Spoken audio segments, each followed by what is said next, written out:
అందరికీ శ్రీకృష్ణ జన్మాష్టమి శుభాకాంక్షలు. ఈరోజు మనం పరమ పవిత్రమైన శ్రీకృష్ణ జన్మాష్టమిని జరుపుకుంటున్నాం. అసలు ఆ భగవంతుడు ఈ భూమి మీద ఎందుకు ఎలా అవతరించాడో తెలిపే అద్భుతమైన కథను ఇప్పుడు మనం విందాం. ద్వాపర యుగంలో యదువంశానికి చెందిన శూరసేన మహారాజుకు ఉగ్రసేనుడు అనే కుమారుడు ఉండేవాడు. ఆయన మధురా నగరానికి రాజు. ఉగ్రసేనుడి కుమారుడే కంసుడు. అయితే కంసుడి జననం వెనుక ఒక రహస్యముంది. ఉగ్రసేనుడి భార్య పద్మావతిని ద్రుమిలుడు అనే రాక్షసుడు మాయారూపంలో మోసగించడం వల్ల కంసుడు జన్మించాడని పురాణాలు చెబుతాయి. అందుకే అతనికి పుట్టుకతోనే రాక్షస గుణాలు వచ్చాయి. కంసుడు చాలా బలవంతుడు, కాని అంతే క్రూరుడు, అహంకారి. తన బలంతో స్నేహితులైన బాణాసురుడు, నరకాసురుడు వంటి రాక్షసులతో కలిసి దేవతలను సైతం వేధించేవాడు. తన తండ్రి అయిన ఉగ్రసేనుడిని చెరసాలలో బంధించి తానే రాజుగా ప్రకటించుకున్నాడు. ప్రజలను ఎన్నో రకాలుగా హింసించేవాడు. కంసుడికి దేవకి అనే చెల్లెలు ఉండేది. ఆమెను వసుదేవునికి ఇచ్చి వైభవంగా వివాహం జరిపించాడు. పెళ్లి తర్వాత దేవకీ వసుదేవులను తానే స్వయంగా రథంపై ఎక్కించుకుని వారి అత్తవారింటికి సాగనంపుతున్నాడు. అలా సంతోషంగా ప్రయాణం సాగుతుండగా అకస్మాత్తుగా ఆకాశం నుండి ఒక గంభీరమైన వాణి వినిపించింది. అదే ఆకాశవాణి. ఓ మూర్ఖుడా కంసా, ఎవరినైతే ఇంత ప్రేమగా సాగనంపుతున్నావో ఆ నీ చెల్లెలు దేవకీ పుట్టబోయే 8వ సంతానమే నీ మృత్యువుకు కారణమవుతుంది అని పలికింది. ఆ మాటలు వినగానే కంసుడి సంతోషం మాయమై అతనిలో భయం, క్రోధం పెల్లుబికాయి. వెంటనే కత్తిదూసి దేవకిని అక్కడిక్కడే చంపడానికి సిద్ధపడ్డాడు. అప్పుడు వసుదేవుడు కంసుడి కాళ్లపై పడి, మహారాజా, స్త్రీని చంపడం మహాపాపం. దేవకి వల్ల నీకు ప్రమాదం లేదు. ఆమెకు పుట్టబోయే సంతానం వల్లే కదా. ఆమెకు పుట్టిన ప్రతి బిడ్డను నీకు అప్పగిస్తాను. దయచేసి ఆమెను ప్రాణాలతో వదిలిపెట్టు అని వేడుకున్నాడు. వసుదేవుడి మాటలకు కంసుడు శాంతించాడు. కాని వాళ్ళిద్దరినీ మధురలోని కారాగారంలో బంధించాడు. మాట ప్రకారం దేవకీ పుట్టిన మొదటి బిడ్డను వసుదేవుడు కంసుడికి అప్పగించాడు. ఆ పసికందును కనికరం లేకుండా నేలకేసి కొట్టి చంపాడు.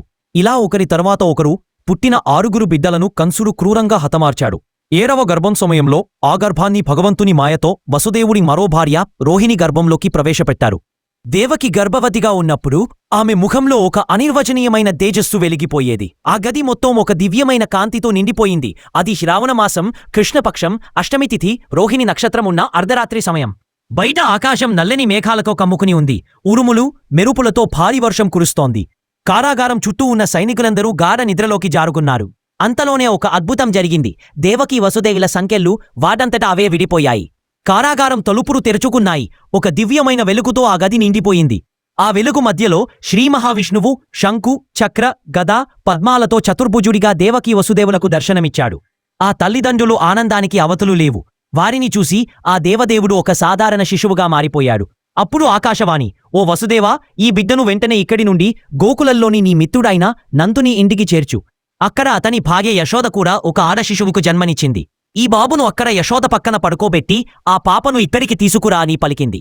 వసుదేవుడు ఆ పసికందును ఒక పుట్టలో పెట్టి నెత్తిన పెట్టుకుని బయలుదేరాడు. దారిలో ఉధృతంగా ప్రవహిస్తున్న యమునా నది అడ్డువచ్చింది. వసుదేవుడు ఏమాత్రం భయపడకుండా నదిలోకి దిగాడు. వసుదేవుడు నదిలో అడుగుపెట్టగానే నది రెండుగా చీలి దారి ఇచ్చింది. ఆ పసివాడిపై వర్షం చినుకులు పడకుండా ఆదిశేషుడనని మహాసర్పం తన 1000 పడగలతో కొడుగు పట్టింది. వసుదేవుడు సురక్షితంగా గోకులం చేరుకున్నాడు. అక్కడి వారందరూ మాయనిద్రలో ఉన్నారు. నందుని ఇంట్లోకి ప్రవేశించి యశోద పక్కనున్న ఆడశిశువును తీసుకుని తన వెంట తెచ్చిన కృష్ణుడిని అక్కడ పడుకోపెట్టాడు. ఎవరికీ ఏమీ తెలియలేదు. తిరిగి అదే మార్గంలో మధురకు వచ్చాడు. యమున యథావిధిగా ప్రవహించింది. ఆదిశేషుడు మాయమయ్యాడు. అతను కారాగారంలోకి అడుగుపెట్టగానే తలుపులు మూసుకున్నాయి. సంఖ్యలు వాటంతట అవే బిగుసుకున్నాయి. ఆ ఆడశిశువు ఏడవడం మొదలుపెట్టింది. ఆ ఏడుపు విని సైనికులు మేల్కొని కంసుడికి కబురు పంపారు.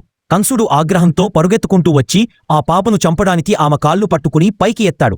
కాని ఆ పాప అతని చేతి నుండి జారిపోయి ఆకాశంలోకి ఎగిరి మెరుపు తీగల అష్టభుజలతో దుర్గాదేవి రూపంలో కనిపించింది.